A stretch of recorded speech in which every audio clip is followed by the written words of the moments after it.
বীরভূম জেলায় ফের প্রতারণার ঘটনা সামনে এলো। সোনা পালিশ করার নাম করে বিভিন্ন গ্রামে সাধারণ মানুষের সঙ্গে প্রতারণার অভিযোগ উঠল দুই ব্যক্তির বিরুদ্ধে।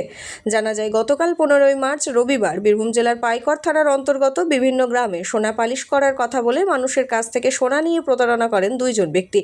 ঘটনাটি জানাজানি হতেই তৎপর হয় পাইকর থানার পুলিশ।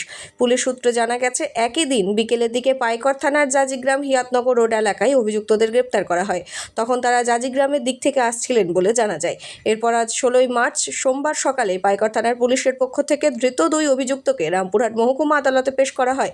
পুরো ঘটনার তদন্ত শুরু করেছে পুলিশ।